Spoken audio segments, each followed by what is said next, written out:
ಸ್ನೇಹಿತರೆ ಎಲ್ಲರಿಗೂ ನಮಸ್ಕಾರ. ಕರ್ನಾಟಕ ಸರ್ಕಾರ ಜನರಿಗೆ ಶಾಕ್ ಮೇಲೆ ಶಾಕ್ ಕೊಡ್ತಾ ಇದೆ. ಯಾಕೆ ಅಂದ್ರೆ ಇಷ್ಟು ದಿನ ಗೃಹಲಕ್ಷ್ಮಿ ಯೋಜನೆ ಪರಿಷ್ಕರಣೆ ಮಾಡ್ತೀವಿ ಅಂದ್ರು, ಅದಕ್ಕೇನು ಬೇಕಾಗಿರುವಂತ ಪ್ರೋಸೆಸ್ ಅನ್ನ ಮಾಡ್ತಾ ಇದ್ದಾರೆ. ಅದರ ಜೊತೆಗೆ ಗೃಹ ಜ್ಯೋತಿ ಯೋಜನೆಗೆ ಪರಿಷ್ಕರಣೆಯನ್ನ ಮಾಡ್ತೀವಿ ಅಂದ್ರು, ಅದಕ್ಕೂ ಬೇಕಾಗಿರುವಂತ ಪ್ರೋಸೆಸ್ ಅನ್ನ ಮಾಡ್ತಾ ಇದ್ದಾರೆ. ಈ ಗೃಹಲಕ್ಷ್ಮಿ ಮತ್ತೆ ಗೃಹ ಜ್ಯೋತಿ ಯೋಜನೆಗೆ ಮುಂದಿನ ದಿನಗಳಲ್ಲಿ ಪರಿಷ್ಕರಣೆಯನ್ನ ಮಾಡೋದಕ್ಕೆ ಅಂದ್ರೆ ರಿವೆರಿಫಿಕೇಶನ್ ಮಾಡೋದಕ್ಕೆ ಇಲ್ಲಿ ಎಲ್ಲಾ ರೀತಿಯಾದಂತ ಸಿದ್ಧತೆಗಳನ್ನ ಮಾಡ್ಕೊಳ್ತಿದ್ದಾರೆ. ಈಗ ಮತ್ತೊಂದು ಇಲಾಖೆ ಸಿದ್ಧ ಆಗ್ತಾ ಇದೆ ಪರಿಷ್ಕರಣೆಯನ್ನ ಮಾಡೋದಕ್ಕೆ. ಅದು ಯಾವ ಇಲಾಖೆ ಅಂದ್ರೆ ಆಹಾರ ಇಲಾಖೆ. ಹೌದು, ಗೃಹಲಕ್ಷ್ಮಿ ಯೋಜನೆ ಮತ್ತೆ ಗೃಹ ಜ್ಯೋತಿ ಯೋಜನೆ ಬಳಿಕ ಈಗ ಸರದಿ ಬಂದಿರುವಂತದ್ದು ಅನ್ನಭಾಗ್ಯ ಯೋಜನೆಗೆ. ಈಗ ಆಹಾರ ಇಲಾಖೆಯು ಕೂಡ ಪರಿಷ್ಕರಣೆಯನ್ನ ಮಾಡೋದಕ್ಕೆ ಹೊರಟಿದೆ. ಲಕ್ಷಾಂತರ ಜನರ ರೇಷನ್ ಕಾರ್ಡ್ ರದ್ದಾಗುವಂತಹ ಅಂದ್ರೆ ಕ್ಯಾನ್ಸಲ್ ಆಗುವಂತಹ ಸಾಧ್ಯತೆ ಇದೆ. ನಿಮ್ಗೆ ಗೊತ್ತಿದೆ, ರೇಷನ್ ಕಾರ್ಡ್ ರದ್ದಾದ್ರೆ ನಿಮ್ಗೆ ಅನ್ನಭಾಗ್ಯ ಯೋಜನೆ ಅಡಿಯಲ್ಲಿ ಅಕ್ಕಿ ಸಿಗೋದಿಲ್ಲ, ಗೃಹಲಕ್ಷ್ಮಿ ಯೋಜನೆಯ ಲಾಭ ಸಿಗೋದಿಲ್ಲ, ಹಣ ಸಿಗೋದಿಲ್ಲ. ಅದರ ಜೊತೆಯಲ್ಲಿ ಸರ್ಕಾರಿ ಏನು ಸೌಲಭ್ಯಗಳು ಸಿಗುತ್ತೆ ಅದೆಲ್ಲಾನು ಕೂಡ ಕಟ್ ಆಗುತ್ತೆ. ಹಾಗಾದ್ರೆ ಏನು ಆಹಾರ ಇಲಾಖೆ ಏನು ಹೇಳಿದೆ, ಏನ್ ಸೂಚನೆಯನ್ನ ಕೊಟ್ಟಿದೆ ಅನ್ನುವಂಥದ್ದನ್ನ ನಿಮ್ಗೆ ಮುಂದೆ ತಿಳಿಸ್ತಾ ಹೋಗ್ತೀನಿ. ನೀವೇನಾದ್ರೂ ಇದುವರೆಗೂ ನಮ್ಮ ಚಾನಲ್ಗೆ ಸಬ್ಸ್ಕ್ರೈಬ್ ಮಾಡ್ಕೊಳ್ಳಿಲ್ಲ ಅಂದ್ರೆ ಇದೇ ರೀತಿಯಾಗಿರುವಂತಹ ಇನ್ಫಾರ್ಮೇಶನ್ ವಿಡಿಯೋಸ್ಗಳಿಗಾಗಿ ನಮ್ಮ ಚಾನಲ್ ಅನ್ನು ಸಬ್ಸ್ಕ್ರೈಬ್ ಮಾಡ್ಕೊಳ್ಳಿ. ಹಾಗೆ ಪಕ್ಕದಲ್ಲಿರುವಂತಹ ಬೆಲ್ ಐಕನ್ ಕ್ಲಿಕ್ ಮಾಡ್ಕೊಂಡು ಆಲ್ ಅನ್ನುವಂತಹ ಆಪ್ಷನ್ ಸೆಲೆಕ್ಟ್ ಮಾಡಿ, ಇದನ್ನ ನಾವು ಮಾಡುವಂತಹ ಪ್ರತಿಯೊಂದು ವಿಡಿಯೋ ನೋಟಿಫಿಕೇಶನ್ ನಿಮ್ಗೆ ಬರುತ್ತೆ.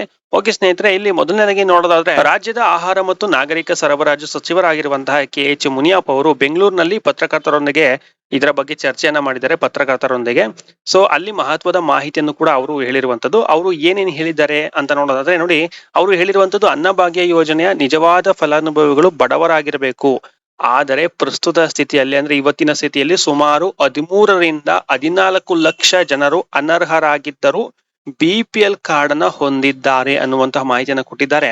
ಅದರ ಜೊತೆಗೆ ಅಂತಹ ಅನರ್ಹ ವ್ಯಕ್ತಿಗಳನ್ನು ಗುರುತಿಸಿ ಪಟ್ಟಿಯಿಂದ ಕೈ ಬಿಡುವಂತಹ ಕೆಲಸವನ್ನ ಶೀಘ್ರದಲ್ಲೇ ನಾವು ಶುರು ಮಾಡ್ತೀವಿ ಅಂತ ಆಹಾರ ಸಚಿವರು ಇಲ್ಲಿ ಸ್ಪಷ್ಟನೆಯನ್ನ ಕೊಟ್ಟಿರುವಂತದ್ದು. ಇದು ಲಕ್ಷಾಂತರ ಕುಟುಂಬಗಳಿಗೆ ಒಂದು ಶಾಕಿಂಗ್ ನ್ಯೂಸ್ ಅಂತಾನೆ ಹೇಳ್ಬೋದು. ಅನರ್ಹರಿಗೆ ಸೊ ಓಕೆನಾ, ಅನರ್ಹರಿಗೆ ಒಂದ್ ರೀತಿ ಶಾಕಿಂಗ್ ನ್ಯೂಸ್ ಅಂತಾನೆ ಹೇಳ್ಬೋದು. ನೀವೇನಾದ್ರೂ ಅರ್ಹರಾಗಿದ್ರೆ ನೀವು ಯಾವ್ದೇ ರೀತಿ ಟೆನ್ಷನ್ ಮಾಡ್ಕೋಬೇಡಿ, ನಿಮ್ಗೆ ಏನು ಎಫೆಕ್ಟ್ ಆಗೋದಿಲ್ಲ. ಸೊ ಇದೇನು ಹೊಸದೇನಲ್ಲ ಇವ್ರು ಹೇಳ್ತಿರುವಂತದ್ದು. ಇದಕ್ಕೂ ಮೊದಲು ಕೂಡ ಸರ್ಕಾರ ಅನರ್ಹ BPL ಕಾರ್ಡ್ದಾರರಿಗೆ ಸ್ವಯಂ ಪ್ರೇರಿತರಾಗಿ APL ಕಾರ್ಡ್ಗೆ ವರ್ಗಾಯಿಸುವಂತೆ ಮನವಿಯನ್ನು ಕೂಡ ಸರ್ಕಾರ ಮಾಡಿತ್ತು. ಅಂದ್ರೆ BPL ಯಾರು ಅರ್ಹರಿಲ್ಲ, ಸೊ ಅಂತವ್ರು APL ಕಾರ್ಡ್ಗೆ ಶಿಫ್ಟ್ ಆಗಿ ಅನ್ನುವಂತಹ ಒಂದು ಮನವಿಯನ್ನು ಕೂಡ ಸರ್ಕಾರ ಮಾಡಿತ್ತು. ಆದ್ರೆ ಈಗ ಸರ್ಕಾರ ಅನರ್ಹರ ಪಟ್ಟಿಯನ್ನ ವರದಿಯನ್ನ ಅಂದ್ರೆ ಅನರ್ಹರ ಪಟ್ಟಿಯ ವರದಿಯನ್ನ ಮೇಲಾಧಿಕಾರಿಗಳಿಂದ ತರಿಸ್ಕೊಂಡು ಇನ್ನು ಕೆಲವೇ ದಿನಗಳಲ್ಲಿ ಅಂತಿಮ ನಿರ್ಧಾರ ಪ್ರಕಟವಾಗುವಂತ ಎಲ್ಲಾ ಸಾಧ್ಯತೆ ಇದೆ. ಸ್ವಯಂ ಪ್ರೇರಿತರಾಗಿ ಯಾರಾದ್ರೂ ವರ್ಗಾವಣೆ ಮಾಡ್ಕೊಳ್ಳಿದ್ರೆ ಸರ್ಕಾರ ನೇರ ಕ್ರಮ ತೆಗೆದುಕೊಳ್ಳುತ್ತೆ ಅಂತ ಒಂದು ಸೂಚನೆಯನ್ನ ಕೊಟ್ಟಿದ್ದಾರೆ. ಅಂತದೇನೇನ್ ನೇರ ಕ್ರಮ ತೆಗೆದುಕೊಳ್ಳಲ್ಲ ಸರ್ಕಾರ, ಯಾಕಂದ್ರೆ ಅವ್ರಿಗೂ ಗೊತ್ತು ಅನರ್ಹರು ಕೂಡ ಈಗ ಯೂಸ್ ಮಾಡ್ತಿದ್ದಾರೆ BPL ಕಾರ್ಡ್ ನ. ಅವರು ಕೂಡ ಸರ್ಕಾರಿ ಯೋಜನೆಯ ಲಾಭವನ್ನು ಪಡಿತಾ ಇದಾರೆ ಅಂತ ಇದೆಲ್ಲ ತುಂಬಾ ದಿನಗಳ ಹಿಂದೆಯಿಂದ ಹೇಳ್ತಾ ಬರ್ತಾ ಇದ್ದಾರೆ. ಏನು ಕೂಡ ಮಾಡಿಲ್ಲ, ನೋಡೋಣ ಮುಂದೆ ಏನಾದ್ರು ಮಾಡ್ತಾರ ಅಂತ. ಒಟ್ಟಾರೆಯಾಗಿ ಸೂಚನೆಯನ್ನ ಕೊಟ್ಟಿದ್ದಾರೆ. BPL ಗೆ ಯಾರು ಅರ್ಹರಿಲ್ಲ ಅವರೆಲ್ಲರೂ APL ಗೆ ಶಿಫ್ಟ್ ಆಗಿ, ಸ್ವಯಂ ಪ್ರೇರಿತರಾಗಿ APL ಗೆ ಶಿಫ್ಟ್ ಆಗಿ ಅಂತ ಇಲ್ಲಿ ಒಂದು ಮನವಿಯನ್ನ ಅಥವಾ ಒಂದು ಸೂಚನೆಯನ್ನ ಕೊಟ್ಟಿದ್ದಾರೆ.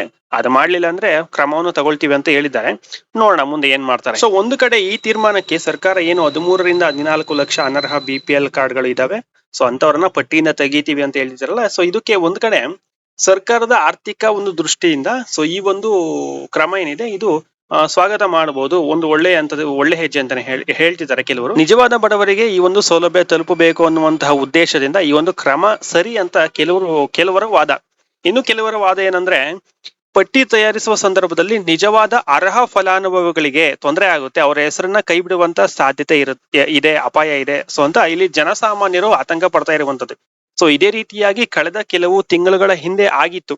ಸೊ ಸಾಕಷ್ಟು ಜನರಿಗೆ BPL ಇಂದ APL ಆಗಿತ್ತು, ಕೆಲವೊಂದಿಷ್ಟು ಜನರ APL ಆಗಿರಲ್ಲ, BPL ಆಗಿರಲ್ಲ, ಡೈರೆಕ್ಟ್ ಆಗಿ ರೇಷನ್ ಕಾರ್ಡ್ ಕ್ಯಾನ್ಸಲ್ ಆಗಿತ್ತು. ಸೊ ಈ ರೀತಿಯಾಗಿರುವಂತ ತೊಂದರೆಗಳು ಆಗುವಂತ ಸಾಧ್ಯತೆ ಇರುತ್ತೆ. ಸೊ ಓಕೆನಾ. ಸೊ ಹಾಗಾಗಿ ಇಲ್ಲಿ ಒಂದು ಮಿಶ್ರ ಪ್ರತಿಕ್ರಿಯೆ ಬರ್ತಾ ಇರುವಂತದ್ದು. ಇದ್ರ ಬಗ್ಗೆ ನಿಮ್ಮ ಅನಿಸಿಕೆ ಏನು ಅಂತ ಕಾಮೆಂಟ್ ಮುಖಾಂತರ ತಿಳಿಸಬಹುದು. ಸೊ ಒಟ್ಟಾರೆಯಾಗಿ ಸರ್ಕಾರ ಇಲ್ಲಿ ಜನರಿಗೆ ಶಾಕ್ ಮೇಲೆ ಶಾಕ್ ಕೊಡ್ತಾ ಇದೆ ಅಂತಾನೆ ಹೇಳ್ಬೋದು. ಯಾಕೆ ಅಂದ್ರೆ ಗೃಹಲಕ್ಷ್ಮಿ ಪರಿಷ್ಕರಣೆ ಆಯ್ತು, ಗೃಹ ಜ್ಯೋತಿ ಪರಿಷ್ಕರಣೆ ಆಯ್ತು. ಸೊ ಈಗ ಅನ್ನಭಾಗ್ಯ ಯೋಜನೆಗೂ ಕೂಡ ಪರಿಷ್ಕರಣೆನ ತರೋದಕ್ಕೆ ಹೊರಟಿದ್ದಾರೆ KH ಮುನಿಯಪ್ಪ ಅವರು. ಸೊ ಅನರ್ಹರನ್ನ ಗುರುತಿಸಿ ಸುಮಾರು 13ರಿಂದ 14 ಲಕ್ಷ ಜನರು ಅನರ್ಹರಿದ್ದಾರೆ. ಸೊ ಅಂತವ್ರನ್ನ ಪತ್ತೆ ಮಾಡಿ ಈ ಒಂದು ಪಟ್ಟಿಯಿಂದ ನಾವು ಅಂತವರನ್ನ ಹೆಸರನ್ನ ರಿಮೂವ್ ಮಾಡ್ತೀವಿ ಅಂತ ಇಲ್ಲಿ ಸೂಚನೆಯನ್ನ ಕೊಟ್ಟಿದ್ದಾರೆ. ಶೀಘ್ರದಲ್ಲಿ ಈ ಒಂದು ಕೆಲಸವನ್ನ ನಾವು ಶುರು ಮಾಡ್ತೀವಿ ಅಂತ ಹೇಳಿದ್ದಾರೆ. ಅದು ಯಾವ ಬೇಕಾದ್ರೂ ಶುರು ಮಾಡ್ಬೋದು. ಸೊ ನೋಡೋಣ ಮುಂದಿನ ದಿನಗಳಲ್ಲಿ ಏನಾದ್ರೂ ಇದ್ರ ಬಗ್ಗೆ ಅಪ್ಡೇಟ್ ಬಂದ್ರೆ ನಾನು ಖಂಡಿತವಾಗ್ಲೂ ನಿಮಗೆ ತಿಳಿಸ್ಕೊಡ್ತೀನಿ. ಸೊ ಇದು ಇವತ್ತಿನ ಇನ್ಫಾರ್ಮೇಶನ್ ಆಗಿತ್ತು. Thank you for watching.